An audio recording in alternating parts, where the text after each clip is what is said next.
الذي يفرق بيننا وبينهم منهج السلف، لأن السلف هم الذين فهموا الكتاب والسنة وساروا عليهما، فنحن نتبع السلف.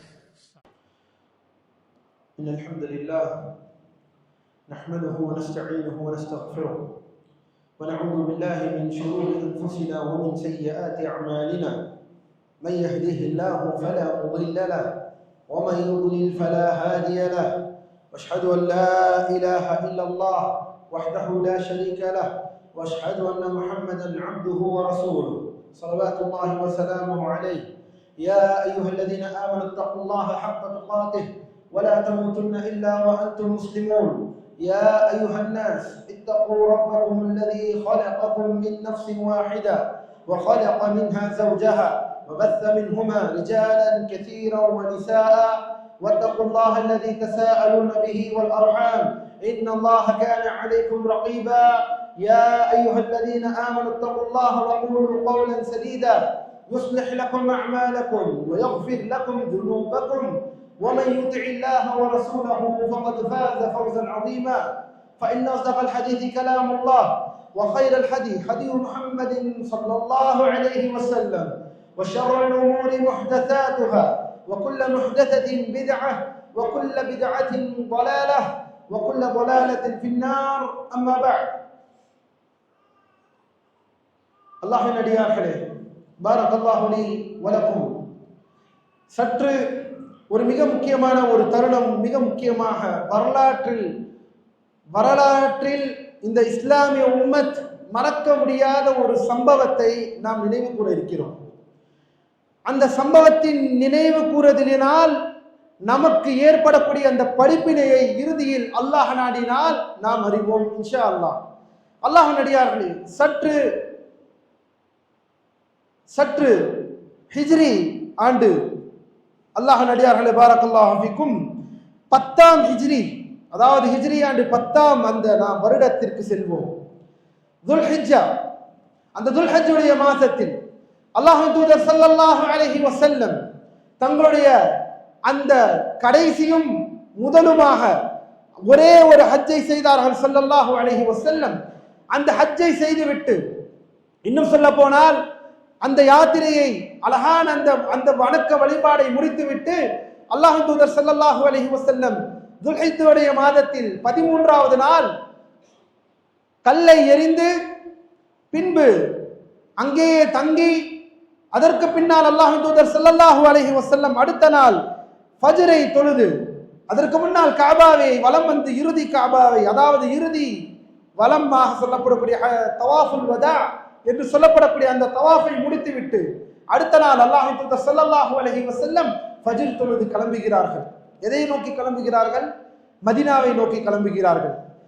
எந்த மக்காவிலிருந்து சற்று 10 வருடத்திற்கு முன்னால் நாம் திரும்பி பார்த்தோம் என்றால், எந்த மக்காவிலிருந்து விரட்டப்பட்டார்களோ ஸல்லல்லாஹு அலைஹி வஸல்லம், எதிரிகளின் சொல்லல்லா துன்பங்களுக்கு ஆளானதினால் அல்லாஹ் சுப்ஹானஹு வ தஆலா ஹிஜ்ரத்தை கடமையாக்கி, அந்த ஹிஜ்ரத்தை செயல்படுத்துவதற்காக வெறும் தங்களுடைய உற்ற நண்பர் அபூபக்கர் சித்தீக் ரலியல்லாஹு அன்ஹு அவர்களோடு இரண்டாக சென்ற அந்த நபி இன்று அந்த நாளிலே அத்துணை சஹாபாக்களுக்கு பின்னால் அந்த கூட்டத்தோடு ஒட்டுமொத்த படையாக மக்காவிலிருந்து மதீனாவிற்கு செல்கிறார்கள்.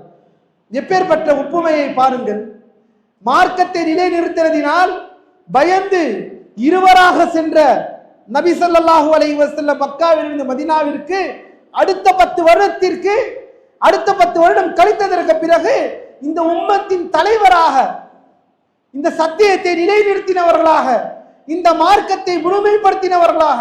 ஏனெனில் அல்யௌம அக்மல்து லக்கும் தீனக்கும் வஅத்மம்து அலைக்கும் நிஅமதி வரதீது லக்கும் அல் இஸ்லாம தீனா, இந்த தீனை நான் பூர்த்தி செய்து விட்டேன் என்று, என்னுடைய நியமத்தை உங்கள் மீது முடித்து விட்டேன் என்று அல்லாஹ் தனது திருமறையிலே கூறுகிறான். இந்த ஆயத் இறங்கினது அந்த துல்ஹிஜ்ஜா அந்த மாதத்தில், அரஃபாவுடைய நாளில் இந்த ஆயத் இறங்குகிறது. அல்லாஹ்வின் தூதர் ஸல்லல்லாஹு அலைஹி வஸல்லம் அவர்கள் செய்த அந்த ஹஜ்ஜிலே இறங்குகிறது. மார்க்கம் முடித்துவிட்டு, மார்க்கத்தை முழுமைப்படுத்திவிட்டு இப்போது மதீனாவை நோக்கி செல்கிறார்கள். அல்லாஹ்வின் அடியார்களே, 11வது வருடம் 10ஆம் வருடத்தின் துல்ஹிஜ்ஜா மாதம் 10ஆம் வருடத்தின் கடைசி. அந்த 10ஆம் வருடத்தின் கடைசியை முடித்துவிட்டு 2 மாதங்கள் ஏறத்தாழ அல்லாஹ் தூதர் ஸல்லல்லாஹு அலைஹி வஸல்லம் மதீனாவிலே வாழ்கிறார்கள். இன்னும் சொல்ல போனால் ஒரு சில சஹாபாக்களுக்கு தெரியாது, பல பேருக்கு அது அறிந்திருந்தாலும் சில பேர் இதுதான் அல்லாஹ் தூதருடைய இறுதி ஹஜ்ஜாகவும், இன்னும் சொல்ல போனால் அல்லாஹ் தூதரின் இறுதி வாழ்க்கைக்கு வந்து விட்டார்கள், தங்களுடைய முடிவுக்கு நெருக்கமாக வந்து விட்டார்கள் என்பதை சில பேர் அங்கே அறியாமல் கூட இருக்கலாம். ஏனெனில் அந்த மாதம், அந்த வருடம் 11வது ஹிஜ்ரியின் வருடம் அல்லாஹ் தூதர் ஸல்லல்லாஹு அலைஹி வஸல்லம் 2 மாதம் கழிகிறது. அந்த 2 மாதம் கழித்ததற்கு பிறகு கிட்டத்தட்ட சஃபர் மாதத்தில் ஒரு நாள், சஃபர் மாத இறுதியில் ஒரு நாள், ஒரு சஹாபியின் ஜனாசாவை தொழுது அவர் பக்கியிலே அவர்களை அடக்கம் செய்து விட்டு வீட்டிற்கு வருகிறார்கள் ஸல்லல்லாஹு அலைஹி வஸல்லம். தங்களுடைய மனைவி ஆயிஷா ரலியல்லாஹு அன்ஹா அவர்கள் சொல்கிறார்கள், அல்லாஹ் தூதரிடம் முறையிடுகிறார்கள், தலைவலி எனக்கு வருகிறது, தலைவலி எனக்கு இருக்கிறது என்று. அல்லாஹ் தூதர் சொல்கிறார்கள், எனக்கும் தலைவலி வருகிறது, எனக்கும் இந்த தலைவலி.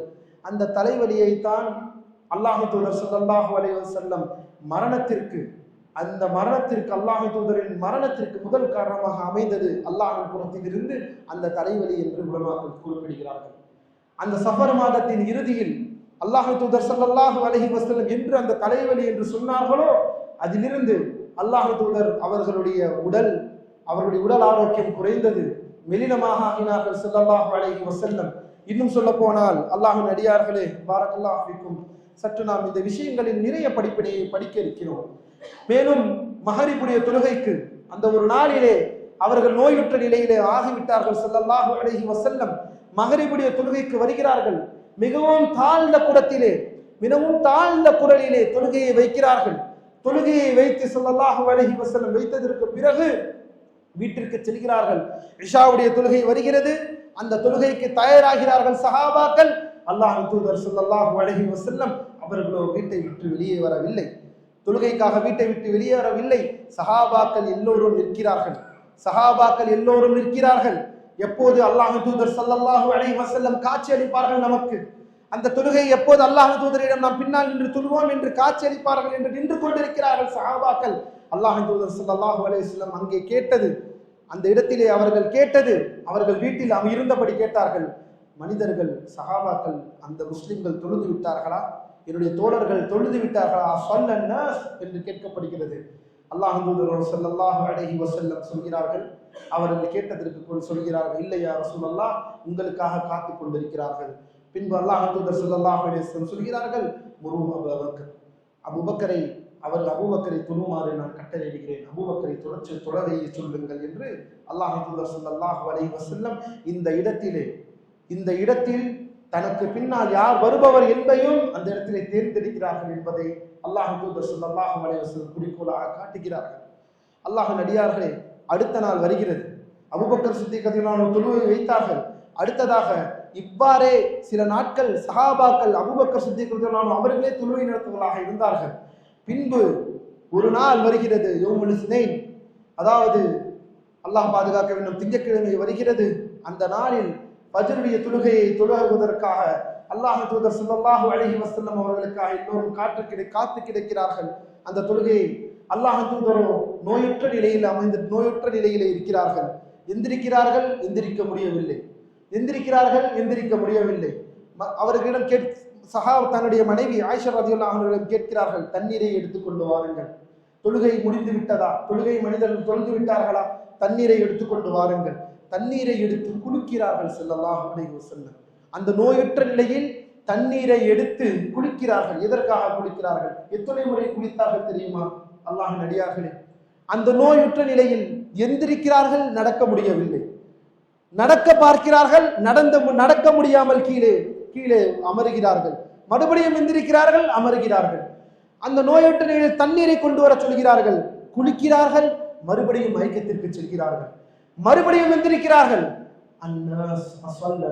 மனிதர்கள் தொழுதார்களா? இல்லையா ரசூலல்லாஹ், உங்களுக்காக காத்துக் கொண்டிருக்கிறார்கள்.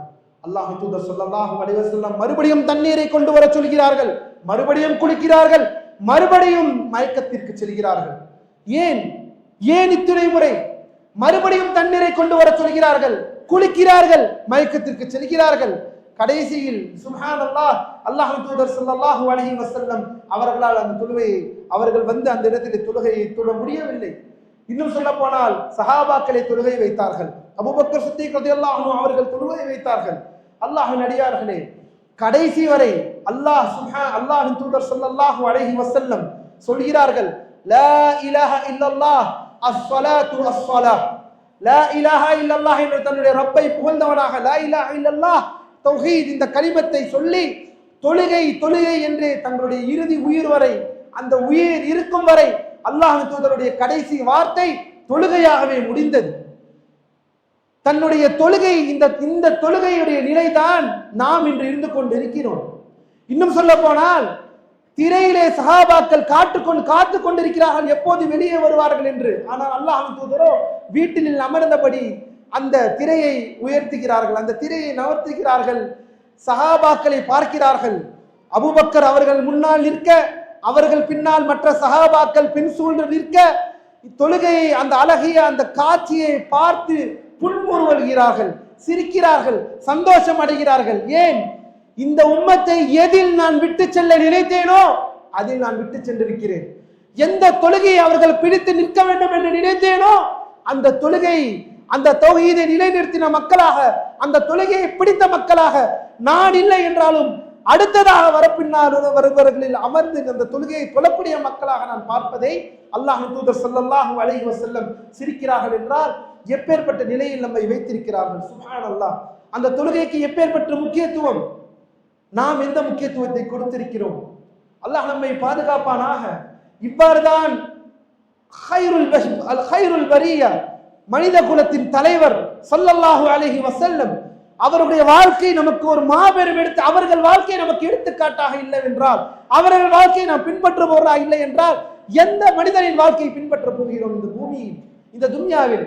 அல்லாஹ் நம்மை பாதுகாப்பானாக. அல்லாஹ்வின் அடியார்களே, அகூலு கௌலி ஹாதா வ அஸ்தக்ஃபிருல்லாஹ் லி வ லக்கும் வ லிஜமீஇல் முஸ்லிமீன மின் குல்லி தன்ப் ஃபஸ்தக்ஃபிரூஹு இன்னஹு ஹுவல் கஃபூருர் ரஹீம்.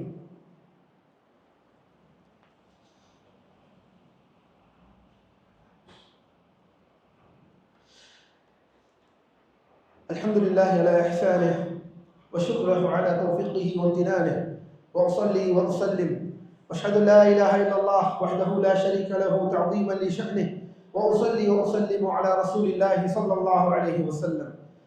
அல்லாஹ்வின் அடியார்களே, அல்லாஹ்வின் தூதர் ஸல்லல்லாஹு அலைஹி வஸல்லம் அவருடைய மரணம் அன்றிருந்த அந்த சஹாபாக்களுக்கு ஏற்றுக்கொள்ள முடியாத ஒரு தருணம். சுப்ஹானல்லாஹ். அவ்வளவு கஷ்டத்திற்கு ஆழ்த்தின தருணம். ஆனால் அது என்ன பிரதிபலனை நமக்கு தருகிறது, என்ன பாடத்தை தருகிறது? சக்கராத்தில் இருக்கிறார்கள் ஸல்லல்லாஹு அலைஹி வஸல்லம். தங்களுடைய இறுதி மூச்சை விடும்போது கூட அவர்கள் சொன்னது அஸ்ஸலாத்து வஸ்ஸலாஹ், தொழுகை தொழுகை. இந்த தொழுகையை நம்முடைய வாழ்க்கையில் இந்த நிலையில் இருக்கிறோம். சுப்ஹானல்லாஹ்.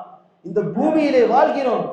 மரண படுக்கையில் அந்த அல்லாஹ்வின் தூதர், முன்பாவம் பின்பாவம் மன்னிக்கப்பட்ட அந்த மாபெரும் தலைவர் ஸல்லல்லாஹு அலைஹி வஸல்லம் எந்திரிக்கிறார்கள், விழுகிறார்கள், எந்திரிக்கிறார்கள், விழுகிறார்கள். அவ்வளவான அந்த நோயுற்ற நிலையில் குளிக்கிறார்கள். உலமாக்கள் சொல்கிறார்கள், எதனால் குளித்தார்கள்? அந்த நோயுற்ற நிலையில் ஏன் குளித்தார்கள்? தொழுவதற்கு, தங்களை ஆயுதப்படுத்திக் கொள்வதற்காக, அந்த சூட்டில் இருந்து தணிப்பதற்காக. ஏனெனில் தொழுகை வைத்தார்கள், தலையிலே கட்டை கட்டுக்கொண்டு தொழுகை வைத்தார்கள். ஏனெனில் அவ்வளவு தலைவலி. அவர்கள் கடைசியான ஜமாத்தோடு நின்று அந்த தொழுகையை சொல்லும் பொழுது தலையிலே கட்டை கட்டி கொண்டு தொழுதார்கள். அவ்வளவு தலைவலி, அவ்வளவு உடல் சூடு. அந்த சூட்டில் தணிந்து எப்படியாவது தொழுது விட வேண்டாமா என்று எந்திரித்து தொழுகிறார்கள், நாடுகிறார்கள். என்றால் நாம் எவ்வாறு இருக்கிறோம்? நம் தொழுகையை நம் வாழ்க்கையில் எவ்வாறு செயல்படுத்துகிறோம்? அல்லாஹ்வின் தூதர் ஸல்லல்லாஹு அலைஹி வஸல்லம் கடைசியில் இந்த உம்மத்தை விட்டு சென்ற தொழுகை என்றால் நாம் இந்த தொழுகையை எங்கே வைத்திருக்கிறோம்? சுப்ஹானல்லாஹ். ஒரு சின்ன அற்ப இந்த உலக வேலை வந்து விட்டது என்றால் தொழுகையை மறக்கக்கூடிய சமுதாயமாக வாழ்ந்து கொண்டிருக்கிறோம். அல்லாஹ்வின் தூதரோ மரண படுக்கையில் அந்த தொழுகையை விடுவதற்கு எக்காரணத்தையும் சொல்லாமல் எந்திரித்து விடுகிறார்கள் என்றால், தண்ணியை எடுத்துக்கொண்டு குளிக்கிறார்கள் என்றால், ஒரு பாவம் மன்னிக்கப்பட்ட அந்த மாணவியின் அவர்கள் இவ்வளவு செய்கிறார்கள் என்றால் நாம் இவ்வாறு இருக்க வேண்டும். அல்லாஹ்வின் அடியார், நமக்கு இந்த நிலைமை ஏற்பட்டிருக்கிறதா? நமக்கு இந்த நிலைமை ஏற்பட்டிருக்கிறதா? அல்லாஹ்விடம் என்ன செய்ய போகிறோம்? தொழுகையே இல்லை என்றால், தௌஹீதை நிலைநிறுத்தி தொழுகையை நாம் பேணவில்லை என்றால் என்ன வெற்றி அடைய போகிறோம்? மரணத்திற்கு என்ன பதில் வைத்திருக்கிறீர்கள்? வெறும் அல்லாஹ்வுடைய பள்ளியில் ஜும்மாவில் வந்து ஜும்மாவில் தலையை காட்டுவதா? பள்ளியில் ஜும்மா மட்டும் வந்து தலையை காட்டிவிட்டு போவதா? இதுவா ஒரு முஸ்லிம்? ஒரு முஸ்லிம் என்பது இதுவா? அல்ல. அல்லாஹ்வின் அடியார்களே, இந்த பூமி எல்லோருக்குமானது. இந்த பூமியில் ஒரு காஃபிர், அல்லாஹ்வுக்கு இணை வைக்கக்கூடியவன், அல்லாஹ்வை நிராகரித்து வாழக்கூடியவன் இந்த பூமியில் சுகபோகமாக வாழ்ந்து கொண்டிருக்கிறான் என்றால் அறிந்து கொள். ஒரு முஸ்லிமாக இருக்கக்கூடிய நீ உன்னுடைய நிம்மதியை அவனை போல உன் நிம்மதியை அளவிடாதே. உன்னுடைய நிம்மதி ஆகிரத்திலே இருக்கிறது, உன்னுடைய வெற்றி ஆகிரத்திலே இருக்கிறது. ஏனெனில் அந்த ஆகிரத் என்னவென்று தெரியாதவன் தான் அல்லாஹ்வுக்கு நிராகரித்து வாழ்பவன். ஆனால் நீ அப்படி அல்ல. தெரிந்தும் உன்னுடைய தொழுகையை பாழாக்கி கொண்டிருக்கிறாய். வெள்ளிக்கிழமை ஆனால் போதும் பள்ளியில் உள்ளே வந்து அமர்ந்து தலை காட்டுவது. சுப்ஹானல்லாஹ்.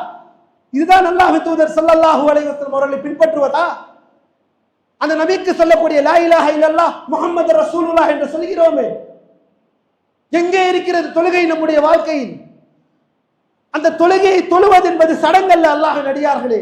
அதை சடங்காக பார்த்தார்களா ஸல்லல்லாஹு அலைஹி வஸல்லம்? நோயுற்ற நிலையில் கடைசி வஃபாத் அந்த நேரத்தில் அல்லாஹ்வின் தூதர் ஸல்லல்லாஹு அலைஹி வஸல்லம் இவ்வளவு முக்கியத்துவம் தருகிறார்கள் என்றால் அல்லாஹ்வின் அடியார்களே, அல்லாஹ்வை நாம் பயந்து கொள்ள வேண்டும். தொழுகை நிச்சயமாக மறுமையில் முதலில் அந்த ஒரு மனிதன் அவன் கணக்கிடப்படுவது தொழுகையை கொண்டு. சுப்ஹானல்லாஹ். அவ்வொரு அமலின் ஹாசிபு அல் அப்து யௌமல் கியாமஹ். மறுமை நாளில் தொழுகையை கொண்டுதான் ஒரு அடியான் முதலில் கணக்கிடப்படுவான். அந்த தொழுகைக்கு என்ன பதில் வைத்திருக்கிறோம்? ஐவேளை தொழுகையை தொழுகிறோமா? ஃபஜ்ரிலிருந்து, துஹரிலிருந்து, அஸ்ரிலிருந்து, மக்ரிபிலிருந்து, இஷாவிலிருந்து. அல்லாஹ் தூதரை பாருங்கள், சுப்ஹானல்லாஹ். மரண படுக்கையில் இருக்கிறார்கள், தொழுகை தொழுகை தொழுகை என்று கூறுகிறார்கள். ஹதீஸிலே வருகிறது, புகாரியிலே வருகிறது, முஸ்லிமிலே வருகிறது. அஸ்ஸலாத்து வஸ்ஸலாம். அல்லாஹ் நம்மை நேர்வழியிலே செலுத்துவானாக. தொழுகையை பேணக்கூடிய முஸ்லிம்களாக அல்லாஹ் நம்மை ஆக்குவானாக. தொழுகையிலே பொடுபோக்கு இருந்தால் அல்லாஹ்வின் அடியார்களே வெற்றி கிடைக்காது, வெற்றி என்பது இருக்காது. அல் ஃபலாஹ், இந்த உம்மத்தின் ஃபலாஹ் வெற்றி, இந்த உம்மத்தின் வெற்றி தொழுகை. அல்லாஹ்விற்கு இணை வைக்காமல் வாழக்கூடிய இந்த தொழுகை. அதனால் தான் அல்லாஹ்வின் தூதருடைய இரண்டு கூற்றாக முடிகிறது. லா இலாஹ இல்லல்லாஹ் தௌஹீத். அழைத்தால் அல்லாஹ்வை மட்டுமே அழைப்பேன். நான் வணங்குபவன் அல்லாஹ் மட்டும்தான். நான் உதவி கேட்டால் அல்லாஹ்விடம் மட்டும்தான் உதவி கேட்பேன். இது லா இலாஹ இல்லல்லாஹ். அந்த லா இலாஹ இல்லல்லாஹை நீ உண்மையிலேயே உறுதிப்படுத்துகிறாய் என்றால் அதன் அடையாளம் அத்தொழுகை, அஸ்ஸலாத்து வஸ்ஸலாம் என்று அல்லாஹ்வின் தூதர் ஸல்லல்லாஹு அலைஹி வஸல்லம் முடிக்கிறார்கள் என்றால் அல்லாஹ் சுப்ஹானஹு வ தஆலா நம் அனைவர்களையும் இந்த தொழுகையிலே இந்த முஸ்லிம் என்ற அடையாளம் அல்லாஹ்வின் அடியார்கள் அடிப்படை அடையாளம், அடிப்படை அடையாளம், அடிப்படை முகவரி தொழுகை. படைத்த ரப்புல் ஆலமீன் கொடுத்த இத்தனை நியமத்திற்கு அவனுக்கு நாம் நன்றி செலுத்துவது தொழுகை. அல்லாஹ் கட்டளையிட்ட மாபெரும் கட்டளை நமக்கு தொழுகை. இதை நிறைவேற்ற முடியவில்லை என்றால் என்ன முஸ்லீமாக நாம் இந்த பூமியிலே வாழ்ந்து கொண்டிருக்கிறோம்? பெயர் தாங்கி முஸ்லிம்களாகவா? உங்களுடைய வியாபாரம் உங்களை தடுத்து விடக்கூடாது. உங்களுடைய காசு பணம் உங்கள் தொழுகையை தடுத்து விடக்கூடாது. உங்களுடைய குடும்பங்கள் உங்களை தொழுகையை விட்டு தடுத்து விடக்கூடாது. உங்களுடைய பிள்ளைகள் உங்களை தொழுகையிலிருந்து தடுத்து விடக்கூடாது. அல்லாஹ்வின் அடியார்களே, ஃபதக்கிர் ஃபஇன்ன ذிக்ரா தன்ஃபஉல் முஃமினீன். நிச்சயமாக நினைவூட்டல் முஃமின்களுக்கு பிரயோஜனமாக இருக்கின்றது. இன்னல்லாஹ வ மலாயிகத்தஹு யுஸல்லூன அலன் நபி யா அய்யுஹல்லதீன ஆமனூ ஸல்லூ அலைஹி வ ஸல்லிமூ தஸ்லீமா. இபாதல்லாஹ், இன்னல்லாஹ யஅமுருக்கும் பில் அத்லி வல் இஹ்சானி வ ஈதாஇ தில் குர்பா வ யன்ஹா அனில் ஃபஹ்ஷாஇ வல் முன்கரி வல் பகி يعظكم لعلكم تذكرون فاذكروا الله يذكركم واشكروه على نعمه يزدكم ولذكر الله أكبر والله يعلم ما تصنعون. نقول بيننا وبينكم السلف، بيننا وبينكم الكتب. كان أحمد يقول البدع بيننا وبينكم الجنائز.